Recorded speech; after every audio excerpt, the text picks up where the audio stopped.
Welcome to the Untold Story podcast, everybody. It's been quite the summer, and it is winding down. We're in the last week before Labor Day, the unofficial end of summer. So I'm really glad to be joined by my friend, Josh Kraushaar, who is Fox News radio political analyst. He's also the Jewish Insider's editor-in-chief, and just a great person to talk to about insights into the political scene. And boy, has it been a busy summer to keep up with. Josh, welcome. Great to have you with us. Martha, it's great to be back with you.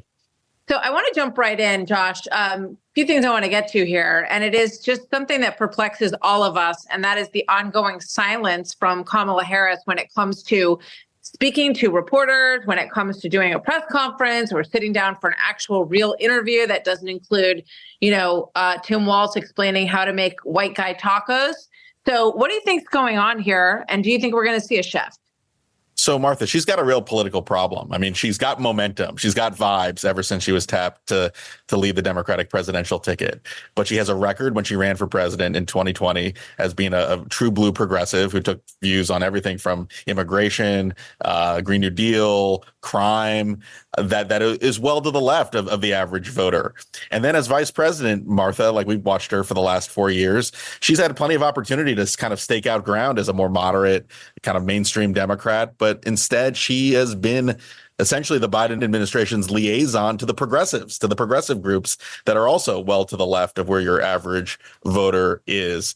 So now she's trying to do like an Etch-a-Sketch at the convention. She did that at the convention, talking about her prosecutorial record, talked about, her she's going to go after, have the toughest military and trying to tonally sound like a moderate. But she hasn't given any guidance on where she stands on most of the major issues that Americans care about. And adding insult to injury, Martha, she has avoided like the plague any interviews with mainstream journalists like us or anyone else in the press, which is stunning when you think about it. We're less than 80 days away from the election. Early voting starts in some of the biggest states next month, and we still haven't had any sign that the vice president running for the highest job in the land is willing to sit down and talk to the press about where she stands on these big issues. Well, it's becoming increasingly clear, unless something dramatically changes, that is the strategy, that not talking about where she stands is the strategy, and that she is running as the person who is not Trump, which worked for Joe Biden. He was in the basement throughout the course of his campaign last time around. And I think he won basically on the strength of there being a few million more people who didn't want Trump than who did. And as he likes to point out, he had millions more votes than he did in 2016. So here we are. Let's talk about ABC and this debate, which is supposed to happen on September 10th. And both sides are squabbling over the circumstances surrounding this debate. What do you think of the debate they're having about it? And do you think this is going to happen? I think it is going to happen because it's in both campaigns' interest for it to happen. Donald Trump needs to get his momentum back. He was leading in the polls in almost every big survey until Harris took over at the top of the ticket. So, I mean, Donald Trump needs this debate. He needs to show he can prosecute the case against Kamala Harris. He can prosecute the case about where she stands on the issues, prosecute the case on her character and whether she really is up to holding the most important job in the country. So I think that is, whatever the rules about mics, no mics, whether it's on all the time, Trump sort of undermined his own campaign's guidance. I think they wanted to keep the rules that were originally negotiated, Martha, from the Biden debate, that there would not be hot mics on. Now Trump says he doesn't really care. So who knows where that's going to land. But Trump needs the debate. And look, Harris needs the debate too, because she needs to, if she's not giving an interview, she's certainly going to need to have a showcase for where she does stand on the issues and shows that she can be a competent debater and talk on the cuff about all the policies. On the mic issue, I thought it was weird on the June 27th debate that they had agreed to turn the mics off when the other person wasn't talking, because it kind of negates the idea of a debate. And in a way, I think that environment, and maybe this is why the campaign wants to keep it, it kind of helped Trump, because what you saw on the screen was him sort of silent and waiting for Biden to finish his answer, which I think was very dramatic, because you got to watch Biden kind of grasping around for words and answers. But I think in a debate against Kamala Harris, it might be better for him to have his mic on. And maybe that's why they're going back and forth on this. From having conversations with people who have been involved in debates in the past, there's a worry on the Trump side that I think Trump could be too domineering. There's a playbook to use against Kamala Harris. It would take like maybe a quip, like "there you go again," or Right. lose the beef. That can really work against her. But if you're, given the new dynamics, I think they would rather see a more disciplined Trump and making sure he doesn't comment when it's not his turn, rather than the risk that he could kind of be very aggressive and that could backlash against the Republicans. What about the press, in some cases, enabling the silence of Kamala Harris? And I think about on Sunday, the exchange between Senator Tom Cotton and Jonathan Karl at ABC, where every time Cotton asked, well, she used to believe that in mandatory gun buybacks, and she used to believe in Medicare for all. And he was kind of protecting Harris and saying, Karl was protecting her and saying, oh, yeah, she doesn't believe that anymore. She doesn't believe that anymore. She said she doesn't believe that anymore, which she hasn't. We've gotten this in little memos from different campaign people. Is the press protecting her so that she can win? That was a very unusual exchange on ABC's part. Usually, no matter, this, Martha, like when you're doing an interview, you're trying to press all sides as aggressively as you can and get answers from whoever's on your show, not doing defense for the other side. So I didn't understand. And I thought Tom Cotton made a relevant point that it's not enough to accept an on-background quote from Harris's campaign that she's all of a sudden done a 180 on some of the most important issues of our time. Like, we need to hear from the candidate herself or even her running mate, Tim Walz. We haven't heard anyone by name, even associated with the campaign, about like her views on the Green New Deal, her views on immigration, her views on bailing out some of the people who committed violent crimes in Minneapolis during the riots of 2020.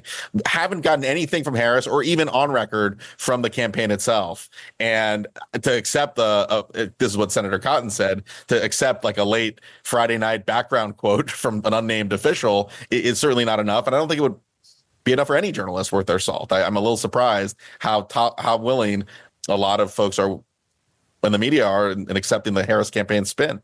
It kind of reminded me of Candy Crowley's moment in the Obama-Romney debate when she kind of jumped in to defend Obama in a moment where Romney was trying to close in on some issue surrounding terrorism. But what about the overall ABC issue? There's a piece in the New York Post that talks about the fact that Kamala Harris is very, very close to one of the top executives at ABC, Dana Walden, and they're family friends. The couples are very close friends. She has donated to the Harris campaign, this ABC executive, since at least 2003. Should that be an issue or not? Look, it's a relevant issue. I would like to think that the journalists at ABC are able to ask the tough questions of both the Harris campaign and anyone else. But it is egregious that we haven't seen. You would expect more of a push from anyone who covers the Harris campaign that it's a real political problem that she hasn't clarified where she stands on issues. And it's even worse. It's not like she's had a long record in political life. She was vice president representing the Biden campaign and the Biden administration. And the one time she did have a chance to kind of run her own campaign in 2020, she was one of the most progressive candidates in the field. She ran at every opportunity she could go to the middle. She decided to really take the leftward approach on a whole range of issues. So, it's a really important issue. It's the most pressing issue right now on where Harris stands. And I think vibes are nice. I thought it was a very effective convention, kind of laying out her biography, laying out sort of the tones, the more moderate tones for the party. But she's going to have to answer questions, not on a teleprompter, and where she stands on so many key issues. Yeah. Not only was she the border czar, whatever you want to call it, she was assigned to deal with the border. And I thought it was interesting. I look back at the language. She was assigned to deal with the root causes. She went down there, I think, once, maybe twice. So even if that's all she was supposed to do, that didn't change. We didn't see any impact from that effort on her behalf. But it also was the impacts, the effects of it. And the effects of it are millions of people crossing our border. So, in terms of kind of skirting her responsibility on that issue, what do you think? What would be your line of questioning if you were doing the debate on that? Well, look, I'd want to have her outline her own view of what her responsibilities were as whether she was border czar or just responsible for the root causes of migration. Did you feel like you accomplished what were your responsibilities, and do you think you actually got the job done, given the frankly the challenges and problems that the Biden administration had in handling the flow of illegal migrants from the southern border? Look, I mean that's accountability. That's if you have a job, you expect to get results. And I also think, Martha, the issue of crime, especially because she picked Tim Walz as her running mate. Tim Walz was governor of Minnesota when some of the worst riots after George Floyd's murder took place in the city of Minneapolis. And even the Democratic mayor of Minneapolis blamed Governor Walz for not being fast enough, not being tough enough in dealing with the violence that just burned a lot of the city down and destroyed businesses, a lot of injuries. And Harris during that same time put out a tweet offering to bail out some of the people who had committed crimes in Minneapolis. So, her views of law, and she ran as a prosecutor, and that was a biographical detail she liked to emphasize at the convention. But where does she stand on criminal justice issues, and does she stand by some of the positions she took in 2020? The Untold Story continues right after this. Last thing on the debate, I watched a little clip of her against Mike Pence, and she repeatedly said, I'm speaking. Yeah. I'm speaking. Please be quiet. I am speaking right now. And I'm just in my mind advancing what that's going to look like potentially against Trump. And, I hope we get to see that. But we also saw it from her with some protesters the other day. And, she can, obviously, it's a free country. She can admonish people in any way she wants. I just wonder how that goes over if it's, repetitive. Well, I mean, it really depends on what Trump does, right? If Trump tries to interrupt her and is literally kind of getting into her space, then that might actually work. Mm-hmm. But if Trump is disciplined and kind of focuses on the issues, and I think that's sort of part of why his campaign would like the mics to be off and kind of limit it so she doesn't have the ability to kind of make that point. But I think she needs to offer substance at the same time at the debate. And great thing about a debate is, you're not reading a teleprompter. You're actually having to answer tough questions from the moderator. So hopefully we get some policy, and hopefully it's less about style and we actually get some substance in the debate. Yeah, I agree. I was just thinking as you were saying that about the moment when Al Gore kind of stood up and got over in W. Bush's face, and Bush kind of gave him this look like, what are you doing? And so some of these small things kind of are, I think they're not obviously based in policy, but they can move people just in terms of the likability factor and how people come off when they relate to each other. And they're just kind of interesting to watch as a sideline. I want to ask you about what's going on in the world, because there's a lot happening in Ukraine and Russia, where Ukraine is now basically taken over about 500 miles of territory in Russia.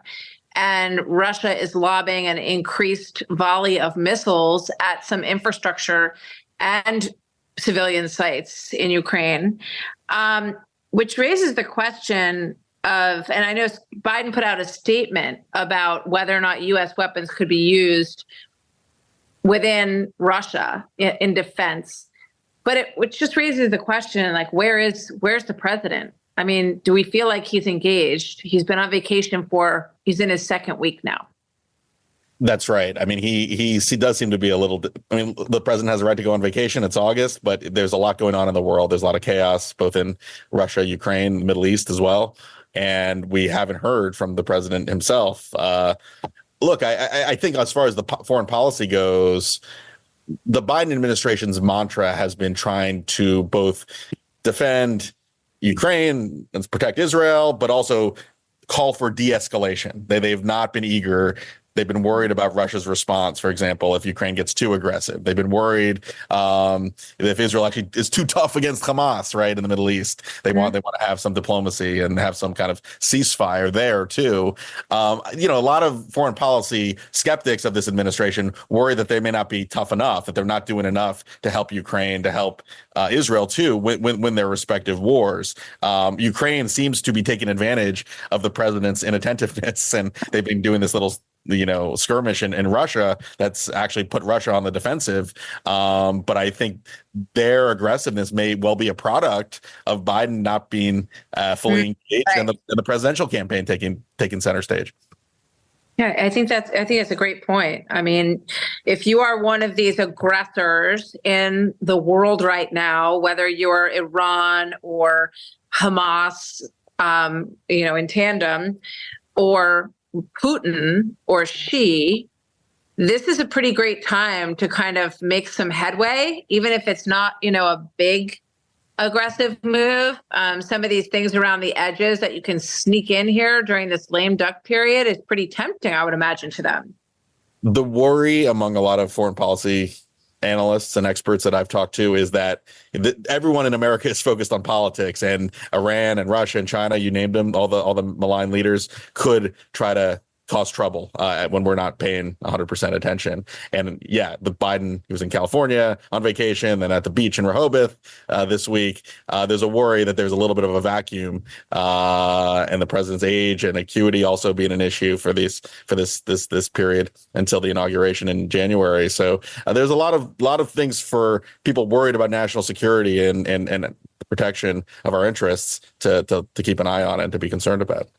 All right, let me ask you a question or two before I let you go about the Trump side and whether or not he can get his mojo back. He seemed to be rocked a bit by the entrance of Harris into the race, I guess understandably so. But on the other hand, it should have been maybe more clear to all of us that Biden wasn't going to be able to go the distance.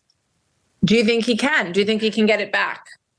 Well, I do. I think this race is still, if you talk to pollsters on both sides, it's still a neck and neck race. Trump has lost ground. Harris has gotten momentum. She's had a little bit of a sugar high with the exciting news that she was replacing Biden at the top of the ticket, and then having a convention, which gave her a chance to consolidate the party around her. But look, the real race is going to be contested over the next couple months. And, Rich Lowry wrote a really interesting piece in the New York Times this week that the big argument that Trump should be making is about Harris's character, and he said that he should be calling her sort of a weak, phony person who's not authentic. Like she's flipping from left to center. She doesn't have any core values, no principles. We don't know where she stands on issues. That there's a argument to be made that's very big picture that kind of paints Harris as someone who just is all about herself, but not about the country. And Trump has not prosecuted that case yet. He's struggled to kind of figure out his lines of attack against the vice president. But I think the big test for Donald Trump going forward is not just can he get his momentum back, but can he find his best argument to take on Harris in these next few weeks. And the effective thing about that is that it has nothing to do with her gender or her background. It's just her character. I can see ways where they would, might twist it to say, well, that's why he's attacking her this way. But it seems that the struggle on how to go at her has been in part complicated by those issues. And if they can sort of stay focused on the character issue, perhaps that works as a political strategy, do you think?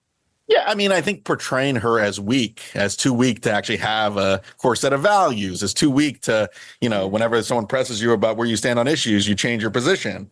Presidential campaigns are often, you mentioned this, Martha, they are based on sort of vibes and overall perceptions of who's strong, who's weak, who's authentic, who's not. And I think that is a vulnerability for Harris that Trump has yet to prosecute. So right as we were getting on, you talked about the one news item, and then I just saw another one. So quickly, I'll get your thought on this. So Larry Hogan, I guess, is polling well in Maryland against Angela Alsobrooks in the Senate race there, which is a bit surprising. Alsobrooks spoke. She was one of the keynote speakers at the DNC last week. What does that tell you, if anything? Well, look, it shows that being independent from your party, as Larry Hogan is, moderate governor who has obviously clashed with Donald Trump, that gets you a lot in politics. Like he may not win this race. It's tough to win as a Republican in a Senate race in Maryland, but it's a 46-40. This is one of the top pollsters. It's the AARP poll. It's one of the best pollsters out there. It shows the race tied at 46%. A lot of Kamala Harris voters want to check, even in Maryland, on Kamala Harris. If they want to, they're okay with electing her, but they want to check on her power if she's elected. And I think that's going to be a message you'll be hearing more and more from Republicans. The presidential race may be close, but if you want to check, if Harris does get elected, elect Republican senators, elect Republican congressmen. And I think that is something you'll be hearing a lot more of as we get closer to November. I can think a lot of Senate races that would like to employ that probably very quickly. Yeah. So I just noticed that RFK Jr., Michigan does not want to let him off the ballot. He said that it was really crafty move on his part if it looks like it's running into some problems in Michigan, but that he was going to pull his name off the ballot in the swing states and leave it on so that his supporters would be able to vote for him in the deeper red and blue states. What do you think about this word from Michigan and the plan overall? Yeah, so I actually heard that Michigan was one of the few Kennedy states that it helps for him to stay on the ballot actually helps Trump more in Michigan as opposed to every other state where it helps Biden helps Harris. So I don't know. I mean, there's a lot of these machinations taken on behind the scenes. I don't know if Kennedy's endorsement of Trump, it allows him to say he's got a Kennedy on his side. And I think he likes that branding, that sense of that connection. But right.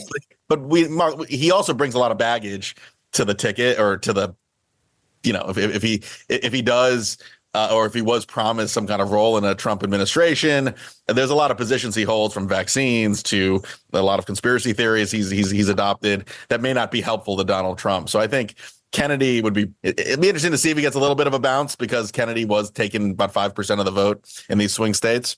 But if I was Trump, I would try to keep him a little more at arm's length, because he was a progressive conspiracy theorist not that long ago, and now he's a little more in favor with the right in recent years. Josh, it's great to talk to you. I hope we can do this again, because it's going to go very fast. 70-something days, I guess, left in the campaign process. So I really want to thank you for your time on this heading into Labor Day week. Thanks. It's hard to believe we're less than 3 months away from the election, but time has flown by in politics. Well, I always enjoy our conversations. I love watching you and reading your pieces. So thank you, Josh. Hope to see you soon. Thanks, Martha. That is the Untold Story for today. I'm Martha McCallum. You've been listening to The Untold Story with Martha McCallum. Don't forget to subscribe on Apple Podcasts or wherever you listen. Make sure to rate and review. For more podcasts, go to foxnewspodcast.com. Listen ad-free with the Fox News Podcast Plus subscription on Apple Podcasts, and Amazon Prime members can listen to this show ad-free on the Amazon Music app.